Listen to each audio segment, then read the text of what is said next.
Boa noite.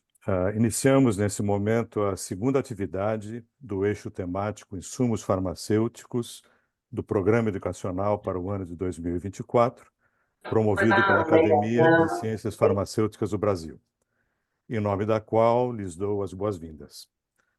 Em 2024, as atividades educacionais estão organizadas sob 6 eixos temáticos: análises clínicas e toxicológicas, educação em ciências farmacêuticas, biodiversidade, insumos farmacêuticos, pesquisa farmacêutica, toxicológica e clínica, tecnologia farmacêutica e cosmética. As atividades ocorrem semanalmente às segundas-feiras, durante todo o ano, das 18 às 19h30. O calendário está disponível para consulta no site cienciasfarmaceuticas.org.br e em nossas redes sociais. O Programa Educacional da Academia de Ciências do Brasil possui atividades gratuitas aos mantenedores Sindusfarma, Eurofarma, Abafarma, Abifina, BID, FCE Farma, Hipofarma, ICF, Sincamesp, Estevanato Group e Witton do Brasil. Sou Nelson de Franco, acadêmico titular da Academia de Ciências Farmacêuticas do Brasil e integrante do Comitê de Trabalho do Eixo Temático Insumos Farmacêuticos, e sou o moderador responsável pela atividade de hoje, Radiofármacos do Processo à Dispensação, que contará com a presença da doutora Elane Bortonetti de Araújo. Graduada em Farmácia e Bioquímica, modalidade Fármaco e Medicamentos pela Universidade de São Paulo, mestrado e doutorado em Tecnologia das Radiações na área de Radiofarmácia pelo Instituto de Pesquisas Energéticas e Nucleares, na unidade de pós-graduação da Universidade de São Paulo. A doutora Bortoletti é atualmente pesquisadora e docente orientadora do Programa de Pós-Graduação da USP IPEM e do Programa de Mestrado Profissional do IPEM, na área de Tecnologia Nuclear, Radiofarmácia. A doutora Bortoletti possui experiência na área de farmácia, com ênfase em produção, controle e garantia de qualidade de radiofármacos, atuando principalmente nos seguintes temas: desenvolvimento de radiofármacos para diagnóstico e terapia, garantia da qualidade aplicada à produção e controle de qualidade de radiofármacos, boas práticas de fabricação e registro de radiofármacos. O objetivo da atividade de hoje é falar, então, sobre radiofármacos, conceitos e aplicações, aspectos regulatórios aplicados à produção de radiofármacos, métodos de produção do IFA radioativo, particularidades da produção de radiofármacos, conceito de lote, calibração, de dose, dispensação, infraestrutura e equipamentos empregados na produção de radiofármacos estéreis, particularidades do controle de qualidade de radiofármacos, ensaios específicos, processo de liberação. Está previsto 1h30 de atividade, que procuraremos manter dentro da seguinte distribuição de tempo: 10 minutos de abertura, que nós já estamos cumprindo, 50 minutos de apresentação da palestra, depois 30 minutos de perguntas e comentários. Solicitamos aos participantes que formulem suas perguntas ou façam colocações no chat. As perguntas e ou colocações serão recebidas e organizadas por mim e procurarei encaixar o maior número possível dentro do tempo estabelecido. Boa atividade a todas. Eu passo a palavra, então, à doutora Bortoletti. Bom, boa noite a todos. Agradeço a oportunidade da Academia de Ciências Farmacêuticas, principalmente o convite feito pelo Dr. Lauro Moreto para proferir essa palestra sobre o assunto radiofármacos. Entendo que é um assunto relativamente restrito, né, a poucos profissionais no Brasil. Agradeço a introdução feita e declaro que não tenho conflitos de interesse para proferir essa palestra. Achei importante iniciar falando um pouquinho da aplicação dos radiofármacos, até porque não é uma área comum de atuação do profissional farmacêutico, né? Então, vamos falar um pouquinho sobre a aplicação dos radiofármacos, até mesmo sobre a definição de radiofármaco. O radiofármaco ele é um medicamento que tem finalidade diagnóstica e terapêutica, que contém o elemento radioativo na sua estrutura, o radionuclídeo, né? Esse radiofármaco, dessa forma, é o chamado radiofármaco pronto para uso. Já contém o elemento radioativo na sua estrutura, já está pronto para ser administrado. Mas, do ponto de vista de classificação, também são considerados radiofármacos os chamados componentes não radioativos para marcação, também chamados de kits ou cold kits, codes em referência a frio, né, porque ainda não contém o material radioativo, normalmente a gente faz a referência como hot, quente, né? Então, esses cold kits, por classificação, também são considerados radiofármacos. Quando vamos fazer o registro sanitário desses produtos, eles são registrados como radiofármacos. E a terceira categoria de radiofármacos são os precursores radiofarmacêuticos, são as soluções radioativas prontas para uso, utilizadas na preparação de radiofármacos. E dentre esses precursores radiofarmacêuticos, inclui-se também os eluatos dos geradores de radionuclídeo. Então, o gerador de radionuclídeo, por si só, não é um radiofármaco, mas a solução radioativa que é extraída, que é retirada desses dispositivos, desses geradores, é que constituem, então, os radiofármacos, tá? Então, nós temos essas três categorias de radiofármacos: os prontos para uso, os componentes para marcação e os precursores radiofarmacêuticos, incluindo aí os eluatos dos geradores de radionuclídeo. Os radiofármacos, eles são aplicados numa especialidade médica que é a medicina nuclear, né? Cabe ao médico nuclear prescrever o radiofármaco a partir da solicitação de um exame, né, realizado por um outro médico, né? Geralmente os oncologistas solicitam muito, depende muito da finalidade diagnóstica. E o médico nuclear, então, é que lá no serviço de medicina nuclear vai prescrever o radiofármaco para ser preparado e administrado a esses pacientes. Os radiofármacos, então, em sua maioria, são aplicados em procedimentos diagnósticos na medicina nuclear. O paciente recebe o radiofármaco, na maioria das vezes por via intravenosa, aguarda-se um período de tempo para que esse radiofármaco se concentre no órgão, no tecido desejado, e depois esse paciente, então, vai para o equipamento para adquirir a imagem. Nessa modalidade de diagnóstico, se o radiofármaco possui em sua composição um elemento radioativo emissor de radiação gama, esse diagnóstico vai ser feito num equipamento chamado de gama-câmara ou também nas câmaras SPECT. Já se o radiofármaco possui em sua composição um elemento radioativo emissor de pósitron, da partícula beta+, esse radiofármaco vai ser utilizado, então, no procedimento diagnóstico de PET, Positron Emission Tomography. A grande maioria dos radiofármacos são, então, utilizados em procedimentos diagnósticos, mas cresce muito o interesse pelo desenvolvimento, comercialização de radiofármacos empregados na terapia. E aí nós estamos falando basicamente da terapia de câncer. São radiofármacos que incorporam radionuclídeos emissores de partícula beta- ou emissores de partícula alfa, que são direcionados para células de tumores específicos através de mecanismos de ação específicos, e o objetivo aqui, então, é que esse radiofármaco se ligue à célula nuclear, internalize ou fique aderido à superfície dessa célula, mas transfira para essa célula a energia dessa radiação, promovendo, então, a morte desse tecido tumoral. Falando um pouquinho do gerador de radionuclídeo, que ele é um radiofármaco, aliás, um dispositivo muito importante, no caso aqui o gerador de molibdênio tecnécio, que é produzido e distribuído para todo o Brasil, e eu digo que é o feijão com arroz aí da medicina nuclear diagnóstica, né? Representa o radiofármaco mais importante do ponto de vista de diagnóstico ainda no Brasil. Um sistema gerador, ele é um dispositivo que contém um radionuclídeo pai, que geralmente tem um tempo de meia-vida físico mais longo. Por decaimento radioativo, esse radionuclídeo pai origina um radionuclídeo filho, que tem um tempo de meia-vida mais curto, e que é o radisótopo, o radionuclídeo de interesse.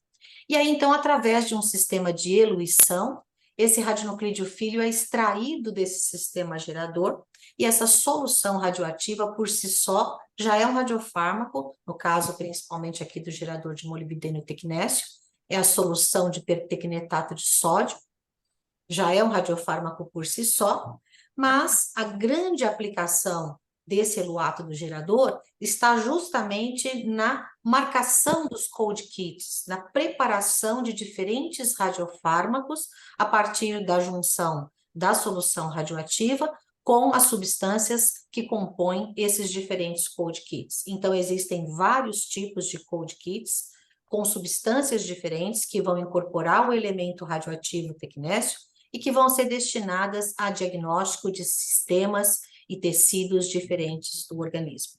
Essa preparação do radiofármaco a partir do eluato do gerador de tecnécio e dos cold kits é feita no próprio serviço de medicina nuclear, nessas unidades de preparação de radiofármacos que convencionou se chamar de radiofarmácia hospitalar. Há também o modelo da radiofarmácia centralizada, né, que adquire gerador e cold kits, prepara esse produto e dispensa na forma de seringa mesmo, de monodoses, a partir de prescrição médica, e distribui, então, aos serviços de medicina nuclear, geralmente localizados próximos a essa radiofarmácia hospitalar.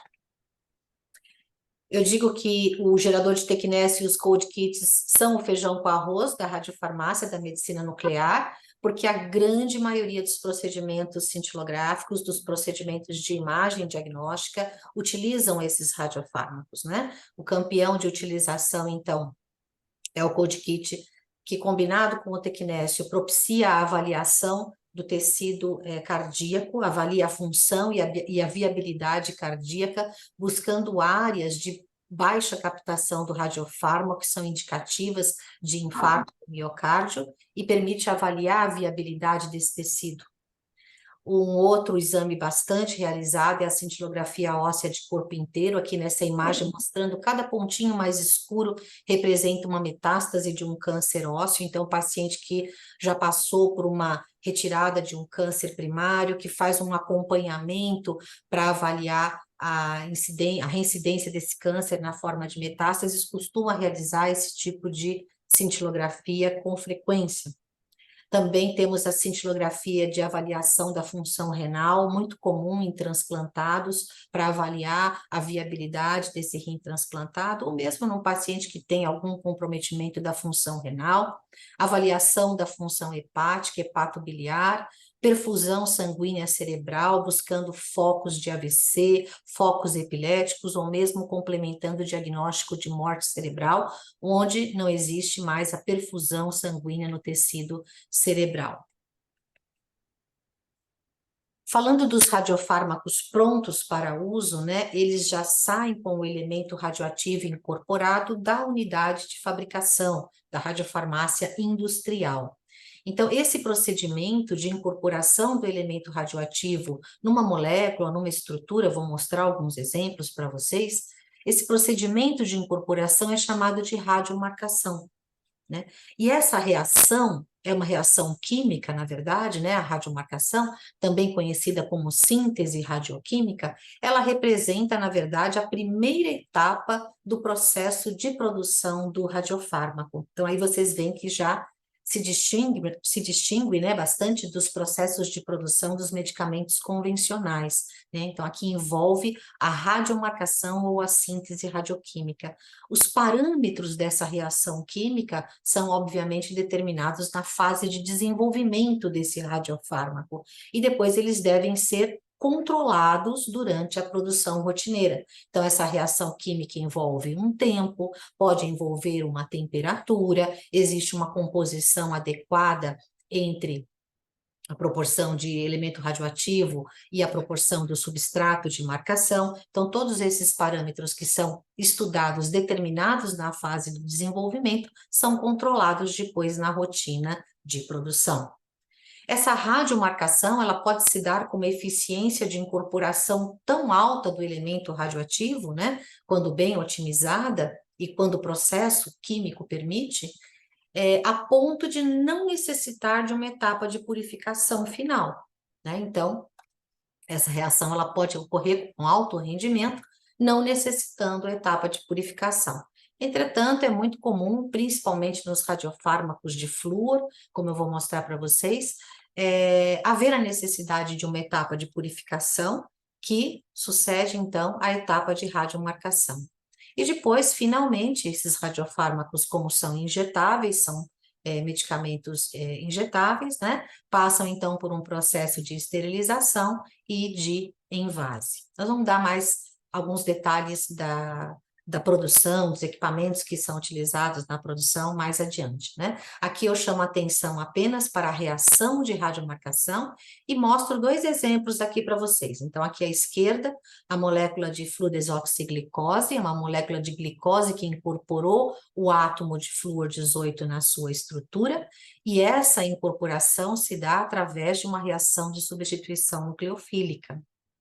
Aqui à direita, nós temos o radiofármaco octreotato tetraxetana, também conhecido como dotatato, e esse radiofármaco, ele é um peptídeo cíclico, derivado de somatostatina, e para que o elemento radioativo, no caso aqui representado, lutécio-177, possa ser incorporado nessa estrutura, houve a necessidade de conjugar a esse peptídeo cíclico um quelante. Então, essa estrutura quelante cíclica permite a incorporação do lutécio através de uma reação de complexação. Eu ouvi uma voz no fundo, algum problema, ou eu posso continuar com a apresentação? Pode continuar, sim. Ok, obrigada. A fluodesoxiglicose, ela é o radiofármaco mais importante hoje que tem aplicação em PET, na tomografia por emissão de pósitron. E esses equipamentos PET, eles evoluíram e agora eles são equipamentos híbridos, né? PET-CT ou PET-RM, que significa que esses equipamentos são capazes de adquirir a imagem metabólica, que seria a imagem da biodistribuição do radiofármaco. No caso do PET-CT, adquire também a imagem tomográfica e depois é feita a fusão dessas imagens com um ganho para o diagnóstico, né, do ponto de vista da localização das áreas que se quer identificar. Por exemplo, aqui nessa imagem metabólica, essa área escurecida, esses pontos mais escuros representam áreas tumorais, que na imagem fundida com o CT possibilita então ao clínico, ao médico, a localização perfeita, né, dessas áreas tumorais no corpo do paciente. O PET-RM é o mesmo princípio, né? Adquire a imagem metabólica, a imagem de ressonância e depois faz a fusão das duas imagens, né? A fluodeoxiglicose, ela é um marcador tumoral. As células tumorais, via de regra, têm um metabolismo mais acelerado e captam mais a glicose do que a célula do tecido normal. Do ponto de vista de terapia radionuclídica, né, o uso do radiofármaco para a terapia, atualmente não, mas assim, na última década, né, se explora muito o conceito teranóstico, né? Então, o que seria esse conceito teranóstico? Uma molécula, né, pretensamente um radiofármaco, podendo ser radiomarcado, tanto com um elemento radioativo para diagnóstico, aqui nesse desenho representado pelo galho 68, que é um emissor de pósitrons para imagem PET, e podendo também ser marcado com o elemento radioativo, lutécio-177, que é utilizado na terapia, né? Então, esse exemplo do radiofármaco dotatato que nós demos para vocês, ele é um bom exemplo de teranóstico. Então, o paciente primeiro recebe o radiofármaco, que é um derivado de somatostatina, que acaba se concentrando em células de tumores neuroendócrinos que superexpressam esses receptores para somatostatina, e uma vez que a imagem PET do paciente é adquirida e mostra que esses tumores realmente, né, captam o radiofármaco, então possuem o receptor para somatostatina, esse paciente é um candidato à terapia radionuclídica, usando agora o radiofármaco marcado com lutécio. Então, aqui tem um exemplo de literatura, né? O paciente passou por 4 ciclos de terapia, mostrando uma redução das massas tumorais. Há exemplos, inclusive, de remissão completa do câncer utilizando esse tipo de terapia. Esse conceito teranóstico, mais recentemente, está sendo bastante explorado também para pacientes com tumores de próstata, particularmente aquele paciente que tem múltiplas lesões metastáticas, seja linfonodal, seja em tecido ósseo, e esse paciente já passou por todo tipo de terapia e é resistente à castração e às terapias já utilizadas. Então, esse paciente é candidato à terapia radionuclídica. Então, primeiro faz a imagem, né, com um radiofármaco marcado com galho 68, mostrando que o paciente possui esse tumor que expressa receptores PSMA. E depois, então, utiliza o radiofármaco marcado ou com lutécio, ou mais recentemente até com emissor alfa-actínio, né? Então, mostrando aqui no caso um exemplo de praticamente remissão, né, de todas as lesões metastáticas desse paciente com câncer de próstata. Esse conceito teranóstico, ele tem despertado o interesse de grandes empresas farmacêuticas que normalmente não se dedicavam à produção, desenvolvimento e produção de radiofármacos. É o caso, por exemplo, da Bayer, né, que já em 2013 lançou o radiofármaco Xofigo, que é registrado no Brasil como um paliativo para dor óssea causada por metástases ósseas, é o cloreto de estrôncio 89. Mas mais recentemente, a Novartis, por exemplo, comercializando, né, o radiofármaco que é esse PSMA, para receptor de PSMA, marcado com lutécio,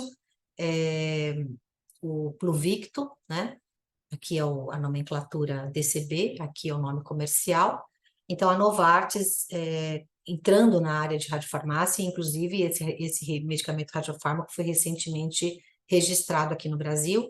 Há outras empresas também, como a AstraZeneca, que já desenvolve também radiofármacos para comercialização. Então, nós tínhamos aí indústrias farmacêuticas especializadas na produção de radiofármacos, que durante muitos anos dominaram esse mercado mundial.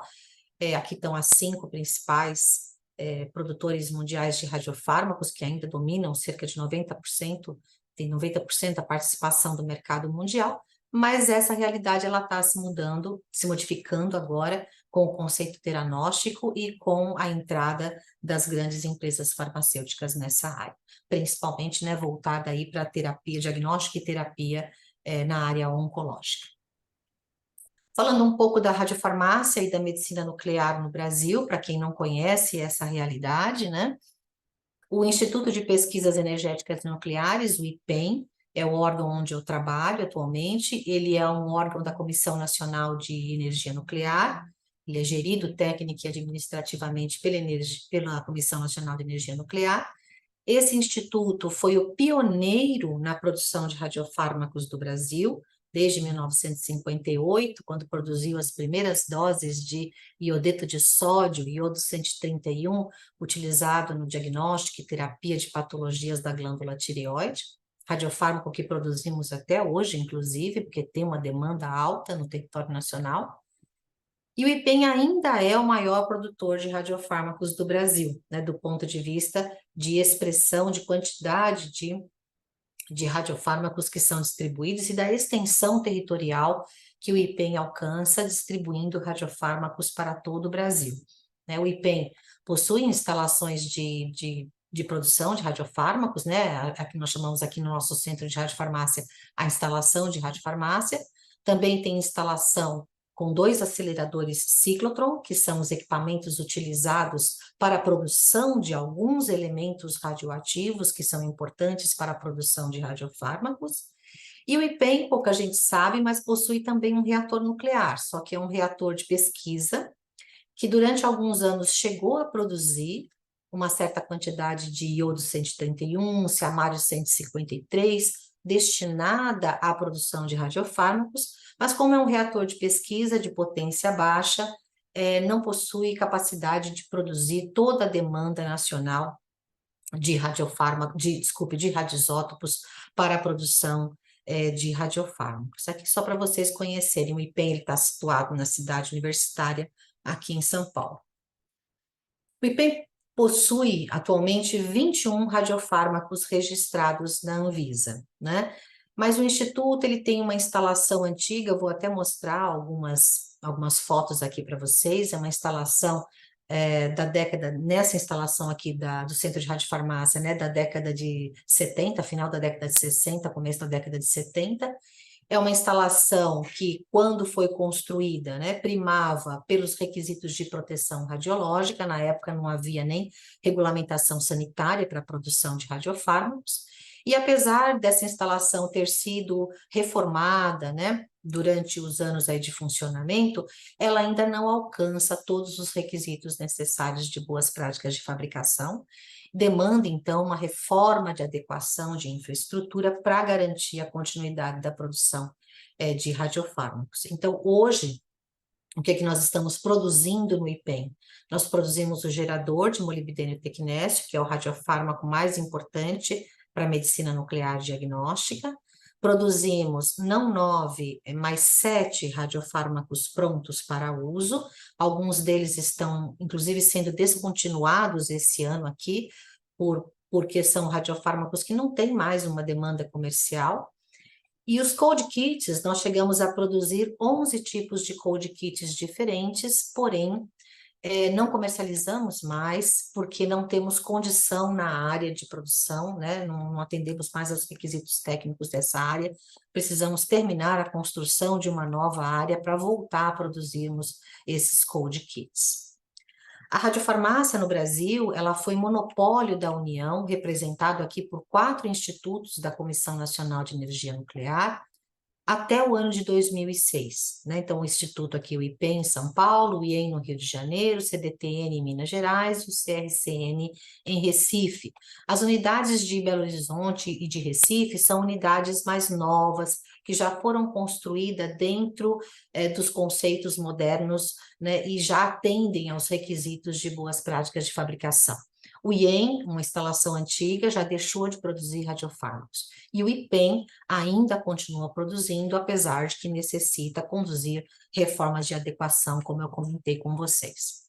Em 2006, houve uma primeira quebra de monopólio, que autorizou a iniciativa privada a produzir radiofármacos de meia-vida curta. O que se pretendia, na verdade, era liberar para a iniciativa privada, né, a produção da fludesoxiglicose, aqui marcada com flúor 18, e outros radiofármacos de meia-vida curta, marcados com flúor.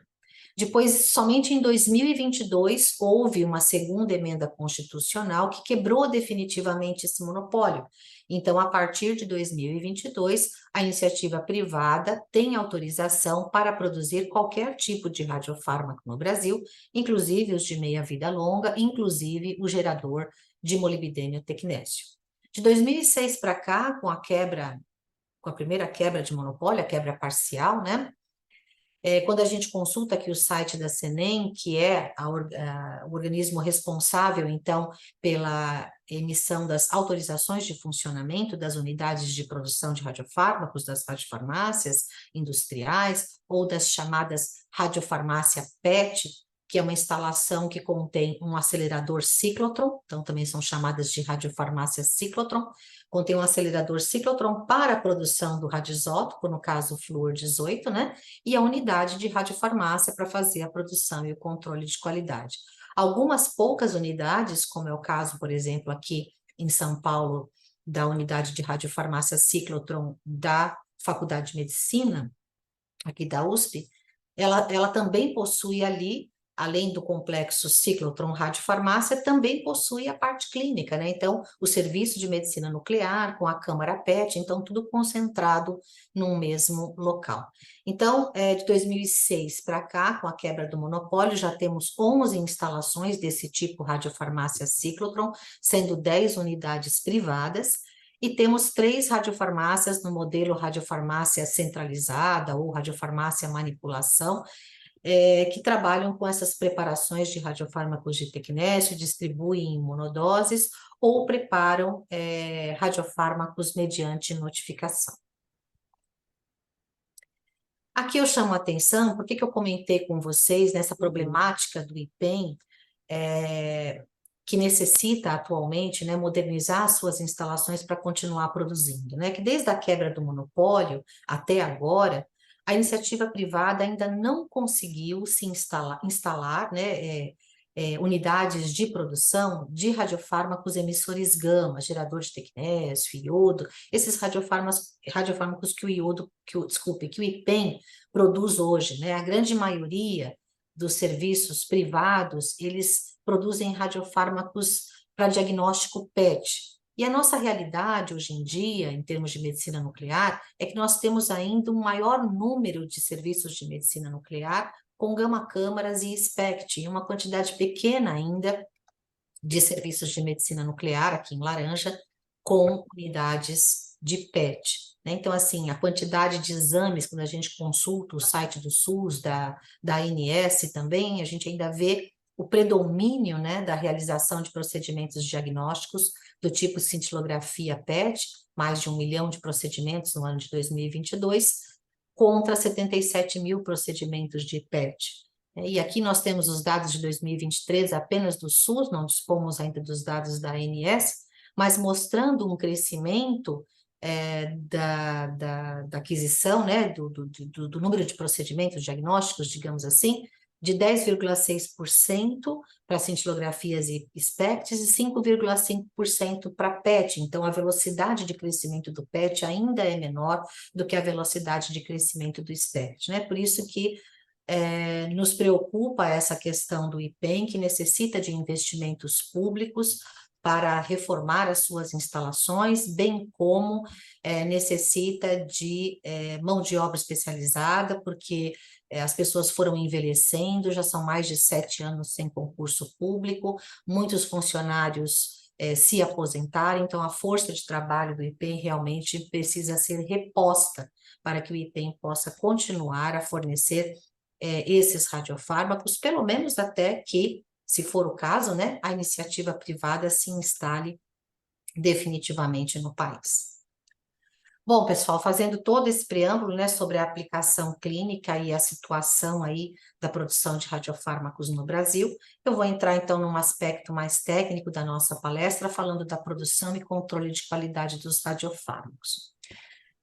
Como os radiofármacos utilizam como matéria-prima principal, né, os elementos radioativos, os radioisótopos, e esses radioisótopos, eles têm uma característica própria, né, de se desintegrar e perder atividade em função do tempo, nós não conseguimos adquirir e estocar a matéria-prima radioisótopo. Nós temos que programar, planejar, né, a produção ou a importação. Posso continuar, pessoal? Sim, a senhora pode seguir, por favor. Pois não. Então, a gente tem que planejar muito bem, né, a produção ou a importação desses elementos radioativos, né, produzidos em reator nuclear ou em ciclotron, ou importados diretamente do exterior, porque nós não podemos estocar esse material, né? Então, aqui no IPEM, nós costumamos fazer uma programação semanal, para os nossos diferentes radiofármacos, aqueles que têm demanda menor, fazemos a produção quinzenal, então semanalmente ou quinzenalmente estamos recebendo do exterior o elemento radioativo para a produção. Esse elemento chega, entra diretamente na área de produção, né? Não é armazenado, entra diretamente na área de produção, para a produção ser realizada no dia da chegada ou no dia seguinte da chegada desse material. Atualmente, no Brasil, não estamos produzindo radioisótopos a partir de reator nuclear, todos os que utilizamos na produção aqui do IPEM são importados, e aqui no IPEM, atualmente, apesar de termos 2 equipamentos, 2 aceleradores ciclotron, não estamos produzindo nenhum radiofármaco com radioisótopo proveniente de ciclotron. Então, estamos dedicando nosso ciclotron para pesquisa, estamos avaliando a possibilidade de algumas parcerias para a produção de novos radioisótopos de interesse para o desenvolvimento de novos radiofármacos. Então, todos os radioisótopos utilizados na nossa produção hoje são importados, né? Esse material, então, importado, ele entra para as nossas unidades de produção, que são as hot cells, ou células de processamento de radiofármaco, vou falar um pouquinho mais delas adiante. Os processos de produção podem ser automatizados ou não, né, dessa síntese radioquímica, a etapa de purificação, se existente, ela prevê a utilização de módulos de síntese automatizados, mas os processos que já são otimizados para ter um rendimento alto, que não demandam purificação, podem ser realizados de forma manual, entre aspas, né? Porque, na verdade, ninguém coloca a mão nessas fontes radioativas abertas. Vocês podem ver aqui, existem esses manipuladores, né? Ou, quando muito, a utilização de luvas, são tipo glove box, né? Mas, de qualquer maneira, nunca se coloca a mão diretamente no frasco, no vial, que contém o material radioativo. Depois de passar pelas etapas de processamento para produção, né, envolvendo, então, a síntese radioquímica, a purificação, esterilização em invase, esses radiofármacos são embalados. Quando prontos para uso, então, emitem radiação, então tem que ser armazenados em blindagens de chumbo revestidas, e todo o material de embalagem, então, subsequente deve priorizar a segurança do transporte, né? Tanto com relação à inviolabilidade, como com relação à segurança em caso de haver algum tipo de acidente rodoviário ou aéreo, né? Depois esse material, então, é recolhido por transportadoras, né? No modelo aqui do IPEM, as transportadoras, elas são contratadas pelo cliente final. E quem é o cliente final? São os serviços de medicina nuclear, que possuem autorização emitida pela Comissão Nacional de Energia Nuclear para receber esses radiofármacos. Então, tem um médico nuclear certificado na CENEM e tem um profissional responsável pela proteção radiológica dessas instalações, desses serviços de medicina nuclear, que são credenciados também pela Comissão Nacional de Energia Nuclear.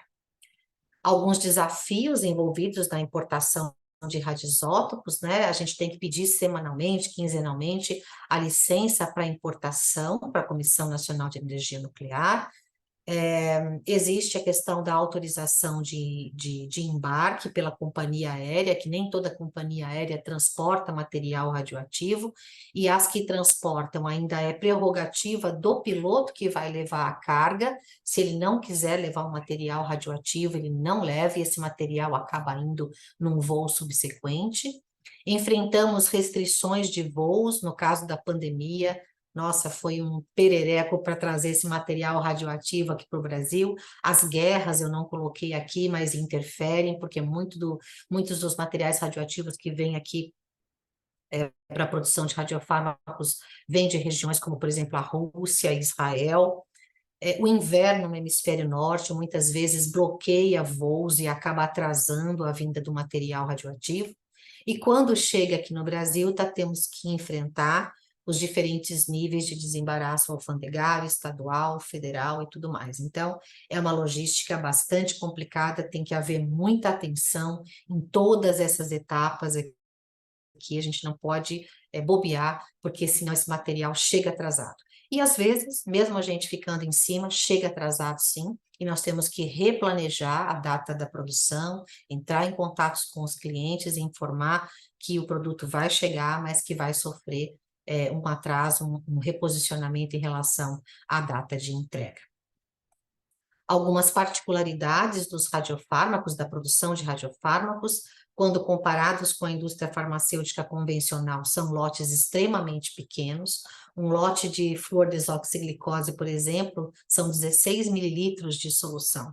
Os nossos lotes aqui de radiofármacos prontos para uso não ultrapassam 100 mililitros de solução, tá?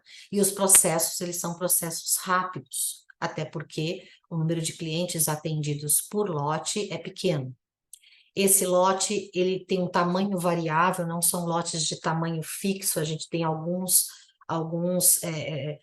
máximos que a gente estabelece, né? Um lote tem um tamanho máximo, mas ele não tem um tamanho fixo, porque a demanda ela é variável, né? Semanalmente varia o número de clientes que pedem.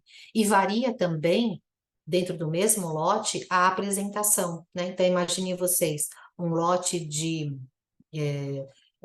ácido acetilsalicílico 1 miligrama, né? Para nós não funciona assim. Para nós, no mesmo lote, nós liberamos diferentes apresentações, que para nós são atividades de radiação, né, expressas em unidades de atividade, como Curie ou Becquerel. Então, no mesmo lote, nós dispensamos diferentes atividades, como se gerando sublotes de produção. Esses radiofármacos não são armazenados, né, eles são produzidos e são despachados no mesmo dia da produção. Vou falar um pouquinho mais adiante dessa liberação em 2 etapas, porque o produto não fica em quarentena. Ele sai aqui da planta de produção com o resultado de alguns controles de qualidade, e outros vão ser retrospectivos. Retrospectivos, inclusive, a própria utilização do radiofármaco pelo paciente. E são produtos que têm uma estabilidade curta, né? Nós estamos falando aí de 48 horas a poucos dias de estabilidade. Então, o produto, ele sai da unidade fabril, por exemplo, aqui do IPEM, com uma certa atividade para atender a uma certa data de calibração na clínica. E essa data de calibração geralmente está relacionada, geralmente, mas nem sempre, ao prazo de validade do produto, principalmente se ele tiver um prazo de validade curto. Com relação à infraestrutura de produção de radiofármacos estéreis, né, porque a maioria dos radiofármacos são estéreis, as unidades de produção de radiofármacos, estanques, blindadas, são as chamadas células ou celas de processamento, as hot cells. Aqui a gente tem uma vista, né, da inauguração da área de produção de radiofármacos aqui no IPEM, no final da década de 60, e aqui uma vista dessas células de processamento mais antigas, que ainda existem aqui no Instituto, né, com os telemanipuladores, os vidros plumbíferos impregnados de chumbo para que não para proteger a retina, né, do operador que trabalha aqui desse lado. Aqui, na época, né, doutora Constância, laudo Natel, na inauguração aqui das hot cells.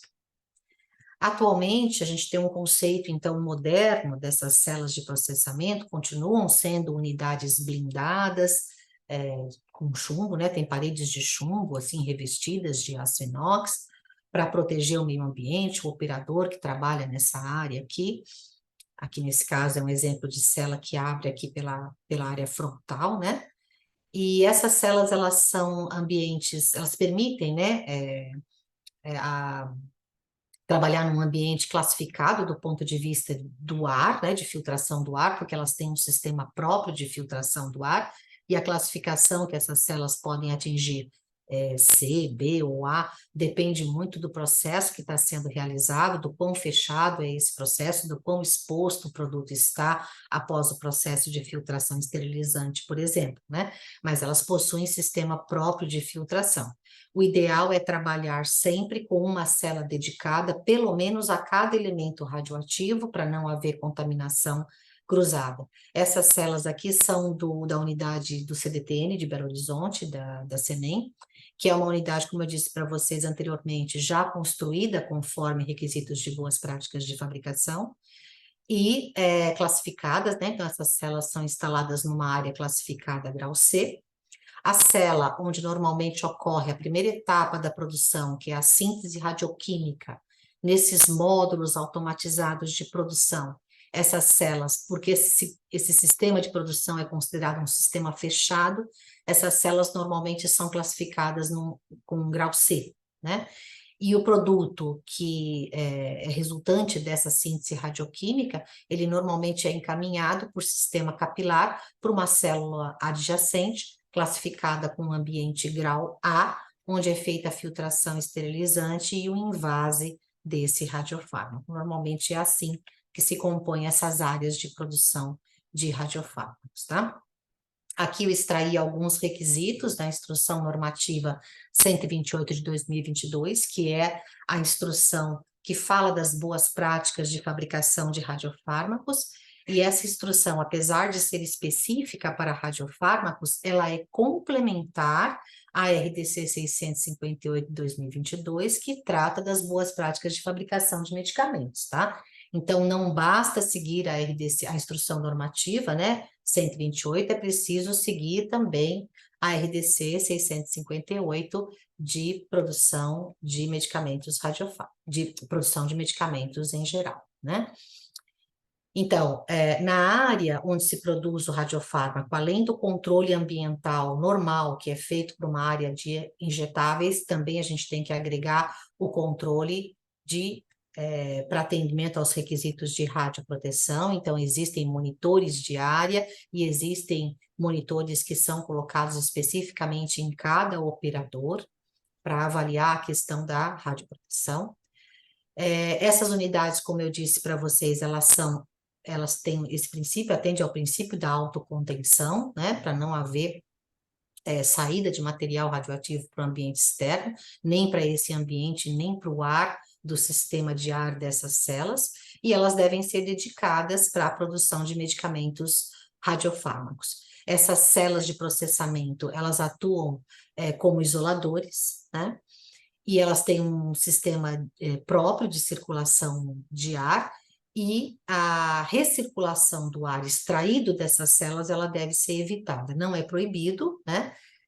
Mas se ela existir, essa recirculação, a planta tem que garantir que não vai haver, por exemplo, contaminação cruzada entre essas células, né? E as saídas de ar devem ser controladas, né, projetadas para minimizar a contaminação ambiental, do ambiente externo da planta, e também elas devem ser monitoradas continuamente. Aqui eu coloquei alguns exemplos de monitores portáteis, né, mas quando esses monitores portáteis, eles são utilizados para o monitoramento de superfícies, ou monitoramento até do operador, no caso de uma eventual contaminação, mas as hot cells, elas possuem, né, um sistema de monitoramento contínuo, né, que trabalha continuamente quando a célula está em repouso, quando a célula está em operação, basta que se estabeleçam os limites de alerta ali para a identificação da contaminação radioativa, para essa célula não viver alarmada, né, porque você está trabalhando ali com material radioativo, então, se você não estabelecer um limite, ela vai acabar alarmando continuamente, tá? Essas células, é importante que se fale, né, que para garantir essa contenção do material radioativo, elas trabalham em depressão, em pressão negativa em relação ao ambiente externo, e isso é um princípio que depõe contra, né, a cascata de pressão positiva que a gente está acostumado a trabalhar nas áreas de produção de medicamentos injetáveis. Então, a despeito de se trabalhar com pressão negativa no interior dessas unidades, é preciso garantir, né, que o produto esteja a salvo da contaminação microbiológica e particulada, né? Então, isso se consegue usando essa tecnologia de barreiras ou anticâmaras que fazem essa cascata de pressão negativa, né?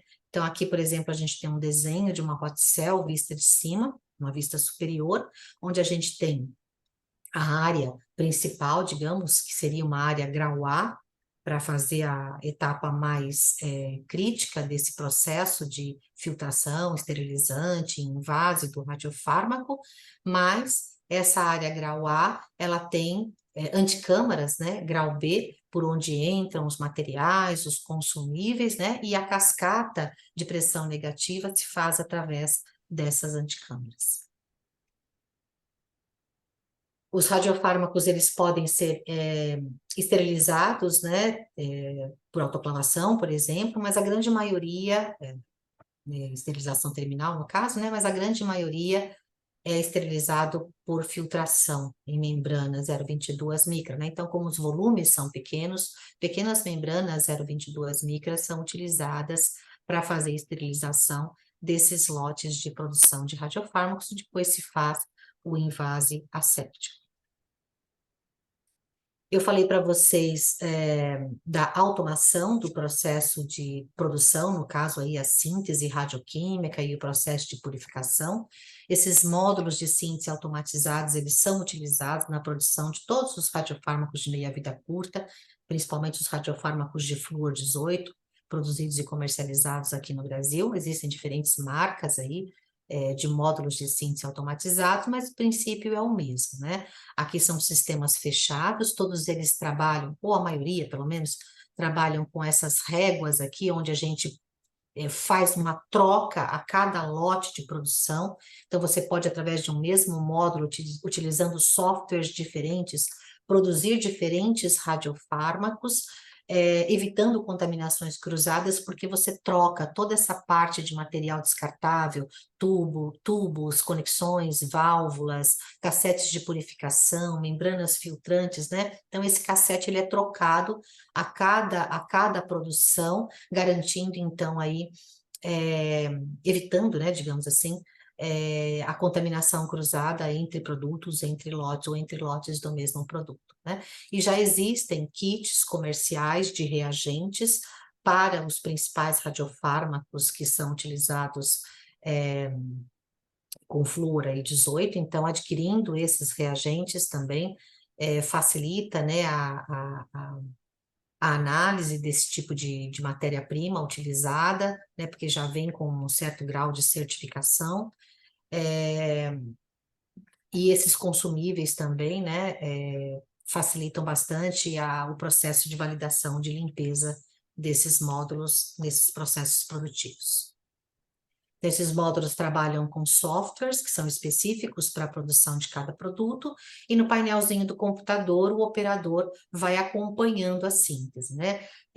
É uma caixa preta, depois que você monta o módulo e fecha a cela e começa a produção, você não consegue mais parar o processo. Se por acaso houver algum problema, essa produção acaba realmente sendo perdida, né? Você não pode intervir nesse processo, até porque você não pode abrir mais a cela depois que esse processo começa, né? Mas o operador ele consegue ir acompanhando todas as fases, né? Agora está acontecendo a reação de síntese radioquímica, agora está acontecendo a fase de purificação, agora terminou o ciclo, o produto já está no frasco final. Então, todas as etapas conseguem ser acompanhadas através desse monitor. E é claro, como todo software, né, requer validação também. As plantas mais modernas trabalham com dispensadores automatizados, existem várias marcas, alguns até robotizados, né? Que fazem, então, a filtração esterilizante, o invasa, então invasa, coloca a rolha e coloca o lacre, lacra. Alguns trabalham com perfuração de rolha, então o frasco já entra arrolhado e lacrado e ocorre a perfuração da rolha para fazer o invase asséptico, né? E esses equipamentos também fazem o teste de integridade de membrana, da membrana filtrante que foi utilizada no processo de esterilização. Vamos acelerar um pouquinho para falar e terminar. O controle de qualidade de radiofármacos, a maioria das farmacopeias, todas as farmacopeias importantes reconhecidas pela farmacopeia brasileira, apresentam monografias de radiofármacos. As mais importantes são a Farmacopeia Internacional, a USP, a Farmacopeia Europeia. E a farmacopeia brasileira possui um capítulo geral de radiofármacos e estamos trabalhando para a elaboração das monografias. Então, já temos 5 monografias de radiofármacos publicadas na farmacopeia brasileira. Tenho orgulho em dizer que faço parte do Comitê Técnico Temático de Radiofármacos e estamos elaborando novas monografias de radiofármacos para publicação na farmacopeia brasileira, né? Aqui, a questão da liberação dos lotes de radiofármacos, né, a garantia da qualidade, ela é ainda mais importante na fabricação de medicamentos radiofármacos devido a essa particularidade, né, o produto sai da planta produtiva sem todos os ensaios de controle de qualidade, principalmente o de esterilidade, né, que vai ficar pronto 14 dias depois que o produto já foi para o mercado e já foi muitas vezes, né, muitas vezes não, já foi utilizado, né? Depois de 14 dias, o produto certamente já foi utilizado, né? Então, essa liberação do radiofármaco, ela ocorre em 2 etapas, a Instrução Normativa 128 autoriza isso, né? Então, o produto sai da planta, aqui no IPEM, por exemplo, ele sai com o resultado de endotoxina, pureza radioquímica e identidade radionuclídica, né? Ficam pendentes o ensaio de esterilidade e o ensaio de pureza radionuclídica, porque é necessário que a amostra decaia para que você consiga mensurar as impurezas radionuclídicas presentes na preparação, né? E apesar de que o radiofármaco decai, né, com o passar do tempo, ainda assim a normativa nos obriga a reter amostras de retenção, né, em quantidade suficiente para repetição de ensaios, caso isso seja necessário. As monografias de radiofármacos contêm basicamente estes ensaios aqui, aparência, pH, pureza radionuclídica, identidade radionuclídica e pureza radioquímica, né? Sendo esses últimos os que são identificados aqui em azul, que são os que, específicos, né, de radiofármacos, né? Então, no caso, por exemplo, da pureza radioquímica, é um ensaio feito normalmente por HPLC ou por cromatografia em camada delgada, e ele vai identificar se o radiofármaco se apresenta na forma química de interesse. Então, se nós temos uma molécula marcada, se realmente nós temos a molécula marcada ou se nós temos o isótopo livre presente como impureza, né? E a pureza radionuclídica, ela avalia a porcentagem do isótopo de interesse. Então, se nós estamos falando de um radiofármaco de lutécio, é lutécio que eu estou vendo preponderantemente, e qual é a porcentagem das impurezas representadas aí por outros elementos radioativos que podem advir lá do processo de produção desse elemento radioativo, lutécio, né? Ou até mesmo, às vezes, por decaimento do próprio lutécio. Então, esse ensaio de pureza radionuclídica é feito num equipamento chamado de analisador multicanal, que identifica o elemento radioativo pela energia da emissão desse elemento radioativo, né? Então, aqui alguns outros equipamentos utilizados no controle de qualidade, que esses também são utilizados para medicamentos convencionais, né, como cromatógrafo a gás, ICP, e outros que são específicos, como o contador gama, radiocromatógrafo, e a câmara de ionização, ou ativímetro, que é onde se mede a atividade do radiofármaco, né? Inclusive, no próprio serviço de medicina nuclear, é obrigatório também a presença do ativímetro para conferir a atividade recebida do radiofármaco. O controle de esterilidade é feito da mesma forma, né, que os medicamentos convencionais, só que aqui nós trabalhamos com esses fluxos unidirecionais blindados, né, principalmente para trabalhar com radioisótopos de meia-vida mais longa ou de emissão de energia com uma emissão maior. Aqui no IPEM também temos laboratórios para controles biológicos, porque agora não estamos usando, porque não estamos produzindo os cold kits, mas alguns cold kits, as monografias exigem o ensaio de biodistribuição, e esse ensaio deve ser feito a partir da marcação do cold kit com o ELUAP do gerador de Tecnesse e a avaliação da biodistribuição desse radiofármaco em animais de experimentação, ratos ou camundongos, né? Bom, gente, eu espero ter apresentado para vocês aí uma visão geral do que são radiofármacos, para que são utilizados e como são produzidos. Teria muito mais para ser falado, mas realmente, né, já até extrapolei o meu tempo aí. Quem sabe fica para uma próxima palestra.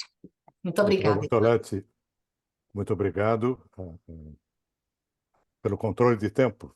Estamos exatamente no horário, né? Sua apresentação foi maravilhosa, muito clara, precisa. Eu já Obrigada. tenho aqui vários elogios. Antes de entrar em algumas perguntas que nós já temos aqui no site, eu gostaria de lembrar a todos que essa palestra está sendo gravada e ela será disponibilizada dentro de uma semana no canal da Academia, no YouTube, né? Aqui no chat vocês podem ver o endereço. E também, caso alguém precise de um certificado de participação, solicite, por favor, esse certificado enviando um e-mail para a Secretaria de Ciências Farmacêuticas. Ok? Muito bom. Algumas perguntas já, doutora Bortoletti. A primeira, levando em consideração que um radionuclídeo irá ser conjugado com um anticorpo, essa conjugação é realizada pela radiofarmácia através de um kit ou é realizada pela fornecedora do radionuclídeo? Anticorpo, é? Tem alguém interessado em radiomarcar anticorpo? Olha, normalmente são poucos os radiofármacos baseados em anticorpos disponíveis no mercado mundial, né? Inclusive aqui no Brasil, não tem nenhum registrado, e não sei se existe algum serviço de medicina nuclear que chegou a importar anticorpo monoclonal radiomarcado, né? Então, tem algumas aplicações bem específicas, né? Principalmente para terapia de linfomas, Mas assim, desses exemplos comerciais que nós temos, a empresa que comercializa o radiofármaco anticorpo marcado, ela conjuga o quelante a esse anticorpo, né? E faz a radiomarcação desse anticorpo, né? Então, quer dizer, na verdade, a radiomarcação acaba sendo feita no ambiente da radiofarmácia hospitalar. Então, a empresa comercializa esse kit, digamos assim, né? Onde vem o anticorpo conjugado e a solução radioativa pronta para uso, né? E essa radiomarcação acaba sendo feita no ambiente da radiofarmácia hospitalar. Mas a indústria farmacêutica que desenvolveu o medicamento, né, esse medicamento radiofármaco, é ela que conjuga o quelante ao anticorpo. Obrigado. A senhora mencionou durante a sua apresentação que há necessidade de renovação de pessoas, né, nessa atividade. E nós temos uma pergunta aqui, se o farmacêutico precisa de alguma especialização para entrar nessa área. A senhora pode dizer alguma coisa a Então, respeito? a legislação, né, ela fala que a instrução normativa, né, de boas práticas de fabricação de radiofármacos, ela determina que a pessoa, o farmacêutico, né, que vai ser responsável aí pela produção, controle de qualidade, ela tem uma formação específica nessa área. Não diz que tipo de formação, né? Mas sim, essa pessoa tem que ter uma formação adicional na área de radiofarmácia. E aí, assim, entra a discussão, né, da própria grade curricular, né, que eu não sei se mudou muito da minha época para cá, deve ter mudado, mas na minha época não existiam muitas universidades ou faculdades que incorporavam a disciplina de radiofarmácia na sua formação, né? E mesmo assim, né, uma disciplina simplesmente não traz para o profissional a experiência que ele necessita para exercer essa atividade nessa área. Então, realmente é necessário complementar através de cursos de especialização ou mesmo de pós-graduação. Obrigado. Mais uma pergunta. Também alguém dando parabéns pela sua palestra. E é a Rizeli Brás. Ela gostaria de saber quais as vantagens do tratamento, eu entendo, com medicina nuclear, e se há alguma restrição na idade para ser usado esse tratamento. É, a utilização terapêutica, né, de radiofármacos, ela tem que ser avaliada pelo médico prescritor, né? Há duas questões aí. Há médicos oncologistas que, às vezes, não têm o conhecimento necessário da ferramenta que é o radiofármaco para determinadas terapias, né? Mas considerando que esse médico oncologista conhece a ferramenta, né, ele vai avaliar dentro do ciclo de tratamento desse paciente o melhor momento e se há indicação da terapia radionuclídica, né?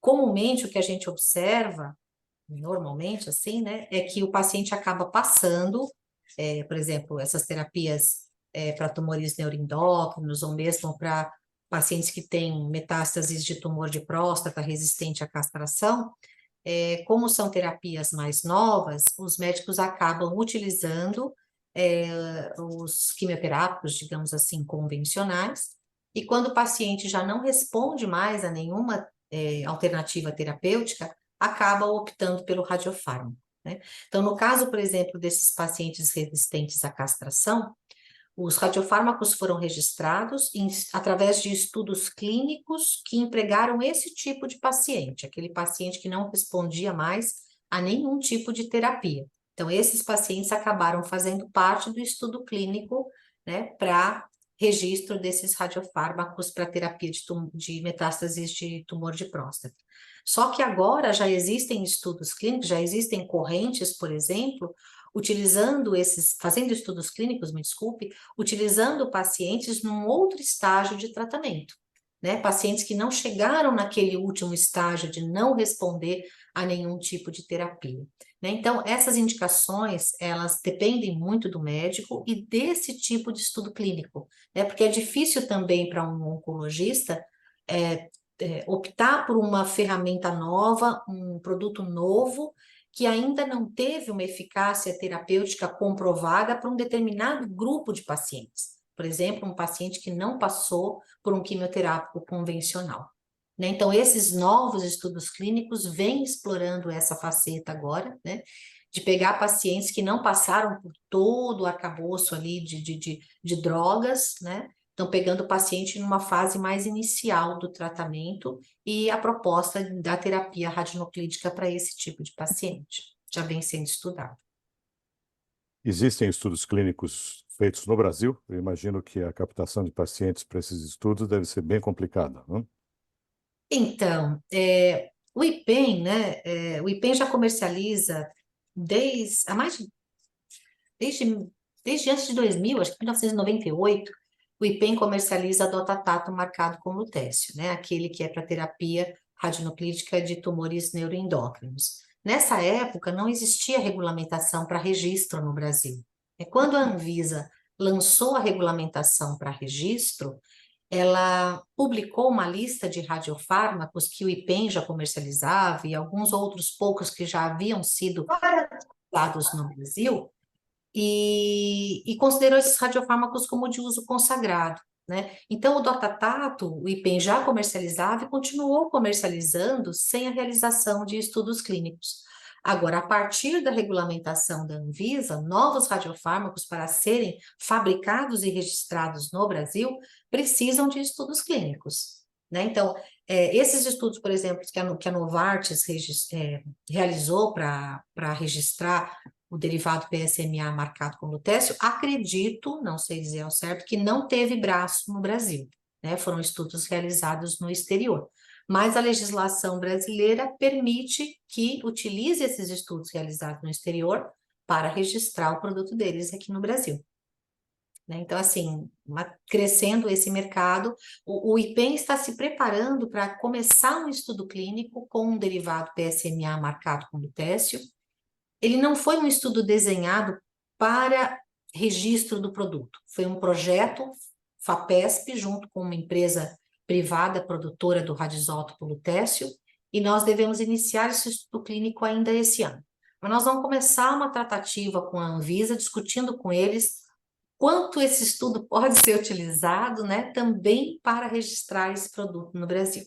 Né? E se não puder, por conta do desenho, né, como nós podemos complementar esse estudo para registrar esse produto produzido aqui no Brasil? Porque como uma instituição pública, nós nos preocupamos muito com a questão do custo desse medicamento, né? E o IPEM, como uma instituição pública, teria condições de produzir com um preço menor, né, do que o da iniciativa privada, ainda que fosse para atender parcela da população assistida pelo SUS. Ainda nessa linha regulatória, mais uma pergunta. Qual é a perspectiva que a doutora tem em relação aos desafios e perspectivas de radiofármacos no ambiente regulatório brasileiro, imaginando o futuro, né? Então, a gente não teve tempo de fazer uma abordagem aqui regulatória, mas quem está dentro da área de radiofarmácia sabe o quão complexo isso é, né? Porque nós temos uma legislação bem definida, digamos assim, para boas práticas de fabricação, na radiofarmácia industrial, naquelas radiofarmácias ciclotron, né, que também são radiofarmácias modelo industrial. Então, aí nós temos as boas práticas de fabricação bem estabelecidas. Mas existe uma realidade paralela, que é a de preparação de radiofármacos ou para uso próprio, né, dentro dos ambientes de radiofarmácia hospitalar, que ainda não está regulamentado no Brasil. Então, existem algumas realidades ainda paralelas acontecendo em termos de produção de radiofármacos que ainda não está bem regulamentado. Até onde eu sei, a Anvisa está trabalhando na revisão da RDC, que trata do funcionamento dos serviços de medicina nuclear, porque essa RDC contemplava um pouco da preparação do radiofármaco, aquela preparação gerador, kit, cold kit e tal, mas existe também esse espaço regulatório a ser definido, que é o que se chama internacionalmente de preparação in-house, né? É uma prática que existe principalmente na Europa, nos Estados Unidos. Lá, de certa forma, se não está regulamentado do ponto de vista de vigilância sanitária, pelo menos existem recomendações em termos das farmacopeias, e aqui no Brasil a gente não tem esse tipo de recomendação vindo das farmacopeias, então é preciso regulamentar esse tipo de preparação aqui no Brasil. Excelente. Mais uma pergunta com relação à formação profissional. O analista precisa de alguma certificação adicional para realizar a aprovação do radiofármaco, pensando em produto importado? Se eu entendi, a pergunta foi feita dessa maneira, com relação à aprovação final da qualidade. Né? Olha, depende de como você interpreta, né, a própria regulamentação da Anvisa, né, que diz que para atuar nessa área é necessário haver uma formação complementar ou uma formação específica, né? Porque mesmo você pensar assim, é analista, vai fazer cromatografia, vai fazer HPLC, vai fazer endotoxina, vai fazer esterilidade, né? Mas está manipulando material radioativo, né? Então há requisitos de radioproteção também que devem ser observados. Há particularidades relacionadas à questão da amostragem, né, amostras de retenção. Então, sim, eu acredito que tenha, se for interpretar ao pé da letra, né, a norma não exclui ou não limita a especialização ao profissional que faz a produção, mas acho que inclui também o profissional que faz o controle de qualidade, né? Essa é a minha interpretação. Obrigado. Ah, já existem produtos sendo importados no Brasil? Essa é mais uma pergunta. Para tratamento e não diagnóstico. Né? E a importação de produto pronto exige uma análise de controle de qualidade no Brasil, como produtos sintéticos não radioativos? É a mesma exigência? Quem fez a pergunta poderia me falar que nano radiofármaco seria esse? Seriam as microesferas de ítrio? Que não seriam nanoradiofármacos, no caso. É que eu conheço eu sei que são importadas as microesferas de ítrio, né, para bracterapia hepática, inclusive o pessoal faz um pouquinho de confusão, que essas microesferas nem são considerados radiofármacos, né? Então, assim, até para responder, eu queria saber que tipo de É, eu, radiofármaco é esse. eu vou ler a pergunta talvez mais uma vez. Né? O Bruno Pacheco elogia a sua apresentação e ele afirma o seguinte: já há produtos sendo importados no Brasil para tratamento e não para diagnóstico. Então, produtos, né, de terapia e não para diagnóstico. E a pergunta dele é se a importação desse produto importado exige uma análise de controle de qualidade no Brasil, como outros produtos sintéticos não radioativos? Acho que Então, essa seria a pergunta. eu entendi agora. Então, Bruno, não a instrução normativa, a RDC de registro de radiofármacos, que é a 738 de 2022, ela normatiza também a questão da importação, tá? Eu não tenho, assim, muito de cor na minha cabeça, porque como a gente não trabalha com isso aqui, né? Mas dá uma olhadinha na RDC 738, porque, se não me falha a memória, a norma fala em duas situações, né? Uma situação em que o importador é obrigado a fazer o controle de qualidade do radiofármaco recebido mediante importação, e outra em que fala do monitoramento da cadeia de transporte, né? Monitoramento térmico da cadeia de transporte. Então, assim, dá uma olhadinha na RDC 738 de 2022, porque lá explica direitinho, mas eu tenho quase certeza que sim, que é necessário fazer o controle, tá? Mas dá uma conferida lá. Eu estou procurando aqui no nosso chat. Eu peço ajuda a Cibele, eu não encontrei mais nenhuma pergunta. Cibele, eu não sei se eu não consigo visualizar. Eu vejo vários elogios à sua Agradeço. apresentação. Eu Pessoas queria que fazer uma são pergunta, se tiver orientadoras. disponível. Claro, doutor Moreto, por favor. Então, vamos aproveitar o tempo que ainda temos dentro desse horário disponibilizado. Mas a nossa querida colega da Farmacopeia Brasileira, de muito tempo, e justificar com os senhores que nós já marcamos algumas vezes a palestra dela aqui em nosso programa da academia, mas por uma razão ou outra sempre foi postergado, adiado, adiado. Dessa vez, não. Com muita antecedência, fixamos e aqui seguimos adiante. Professora Elaine, excelente apresentação. E eu vou usar alguns adjetivos que eu vi aí, encantadora, fascinante, tem uma opção deles aí, nessa apresentação sua. O mundo dos radiofármacos é incrível. Eu fiquei um pouco preocupado, no caso meu, fazer uma perguntinha. Eu vi tantos cuidados para manipular os produtos radiofarmacêuticos, né? E o que se faz com os materiais em que eles foram contidos ou que foram transportados, tal? Qual o destino que se dá desse material, desde uma ampola, um frasco vazio, ou, ou um filtro que foi utilizado na filtração? Qual o destino que se dá e como destruir esses materiais para não contaminar o nosso meio ambiente? Certo. Nós aqui, como unidade de produção, né, temos um plano de gestão ambiental e o Instituto, né, que tem vários setores que manipulam material radioativo, tem um plano de gerenciamento de rejeitos radioativos, né?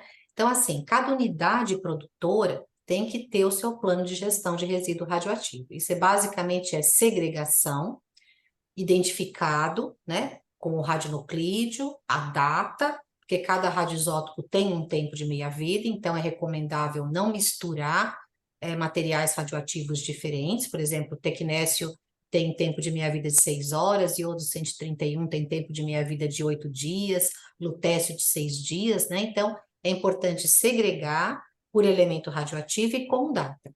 E o profissional, e isso fica separado, né, da área de produção, longe das pessoas, para não haver exposição. Aqui no IPEM, por exemplo, nós temos toda a parte de rejeito da nossa unidade de produção no porão do prédio, né? E o pessoal responsável, o pessoal da proteção radiológica, de tempos em tempos, faz um monitoramento desse rejeito, e se ele atinge uma taxa de dose que eles é que conhecem, né?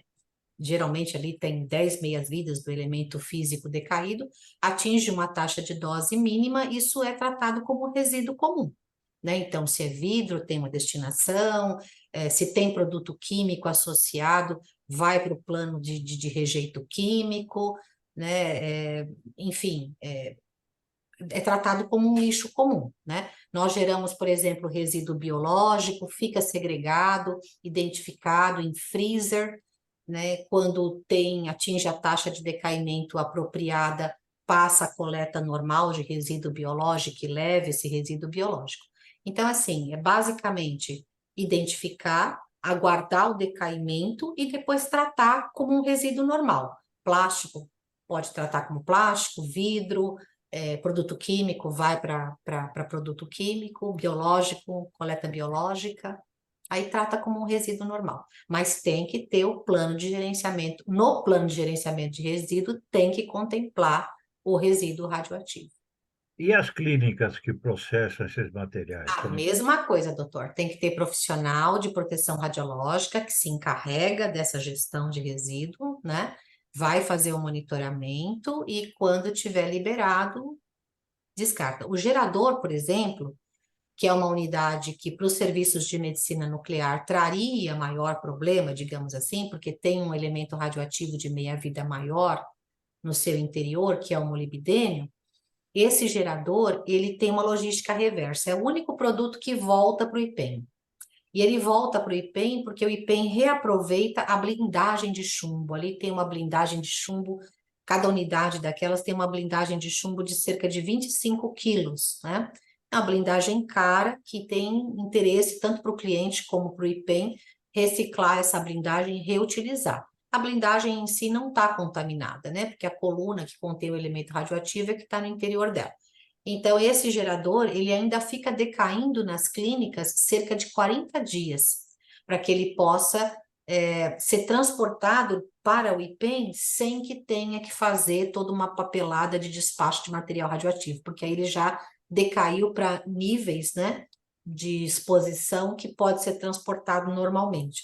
Não precisa de toda uma papelada de transporte de material radioativo, tá? Então, essa logística reversa, ela existe para o gerador, mas para os demais produtos, não. Aí fica decaindo mesmo, né? O produto em si é administrado no paciente, né? O frasco contaminado, a seringa contaminada, a agulha contaminada, tudo isso é resíduo radioativo, vai para uma área da clínica destinada, né? Dentro do projeto desse serviço de medicina nuclear, deve existir uma área para rejeito radioativo, especificamente, né? E o profissional de radioproteção monitora e libera como resíduo comum quando os níveis de radiação já estão baixos. É muito interessante. E com relação a esses tempos de meia-vida, horas, dias, eu imagino que o processo de distribuição, de dispensação desse tipo de diagnóstico, medicamento, possa ser extremamente complicado, né? Como isso é feito? A senhora pode falar um pouco sobre esse tema? Pois é, então, aqui, assim, tradicionalmente, né, isso é uma coisa que a gente não conseguiu mudar aqui ainda no IPEM, né? Mas, assim, como eu expliquei lá no comecinho, toda a logística começa até com a importação do material radioativo que vai, né, ser utilizado numa determinada produção, né? E uma vez o produto estando pronto, quando ele vai ser envasado, fracionado, né, para atender os clientes, ele é, ele é adicionado de uma quantidade a mais. A gente chama isso de calibração, né? Então, a gente pega a tabela do isótopo, está trabalhando, por exemplo, com o lutésio, ele tem um tempo de meia-vida de 6 dias e ele tem uma constante de decaimento, né? Então, a gente olha na tabela. Bom, o cliente está recebendo esse produto calibrado para 48 horas. Então, eu aplico um fator de decaimento de 48 horas na atividade que eu tenho que fornecer para aquele cliente, tá? De tal modo que, após 48 horas, aquele produto vai ter a atividade que ele precisa, né? Se ele receber antes das 48 horas, ele tem uma atividade a mais, então ele fraciona ali e retira o que ele precisa. Se ele for utilizar no limite da validade daquele produto, né? Então, assim, a gente trabalha com esse conceito de calibração,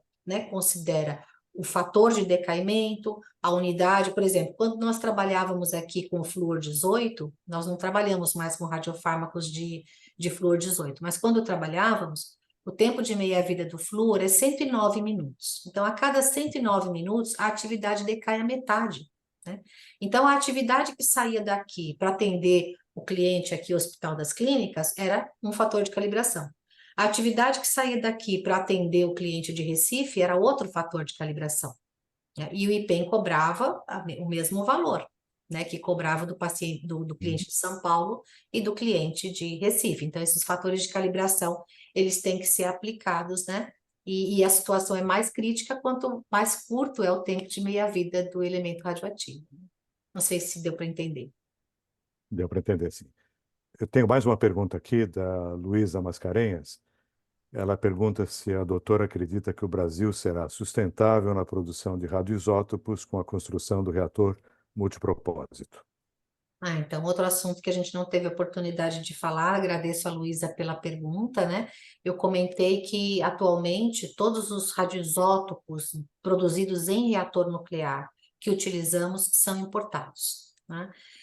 Porque não temos um reator com potência apropriada no Brasil para a produção desses elementos radioativos. Então, falando aí do molibdênio 99, que é tão importante para a produção do gerador, do iodo 131, que é o segundo radiofármaco mais utilizado no Brasil, né? Então, temos que importar isso semanalmente. E a Comissão Nacional de Energia Nuclear já tem há alguns anos um projeto de construção do reator multipropósito brasileiro, que agora está alavancando, né? Parece que esse governo realmente resolveu investir nesse projeto, já existe uma sinalização de liberação de um recurso importante. O projeto desse gerador, planta, digamos assim, já está pronto, ele é feito em parceria com a Argentina, em VAP da Argentina, e ele vai ser construído em Iperó. Tem uma base da Marinha ali em Iperó, perto de Sorocaba, e já tem uma área licenciada lá para construção. É mais do que um reator, é uma planta bastante grande, né? Inclusive prevê-se uma unidade de produção de radiofármacos nesse complexo, né? Laboratórios de pesquisa, enfim, é um complexo bem grande que está sendo planejado para ser construído ali. Esse reator espera-se que traga essa autonomia para o Brasil para a produção dos principais elementos radioativos utilizados aí na produção de radiofármacos e possibilite também uma série de pesquisas que envolvem fluxo de nêutrons, né, nesses reatores de potência. É um projeto Obrigado. bastante importante. Realmente. Eu não vejo mais nenhuma outra pergunta, a menos que alguém queira se manifestar. Caso contrário, nós estamos bem próximos ao final do nosso tempo. Perfeito o timing das suas apresentações, respostas. Que bom. Muito obrigado, foi brilhante a sua apresentação. Existem vários elogios aqui de suas orientandas, né, que a elogiam. Fã-clube aí, né?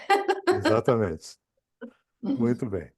Muito obrigado mais uma vez, doutora Bortoletti, e até a próxima. Eu que Espero que a agradeço. senhora possa voltar mais uma vez a nos brindar com com seus conhecimentos. Claro, Nel- será um prazer, principalmente se houver a necessidade de alguma tratativa mais específica aí relacionada a radiofármacos, será um prazer.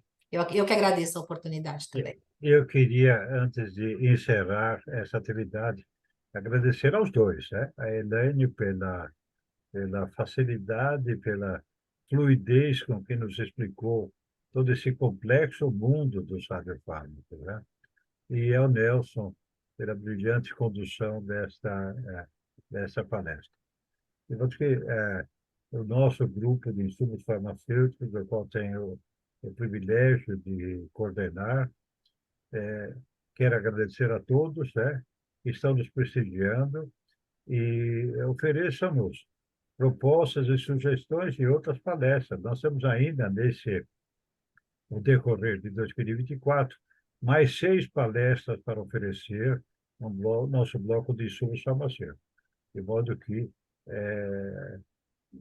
se alguém tiver alguma sugestão, não hesitem, informe-nos que vamos tocar adiante. Nelson, muito obrigado. Elaine, muito obrigado. Parabéns. Obrigada. Parabéns a todos.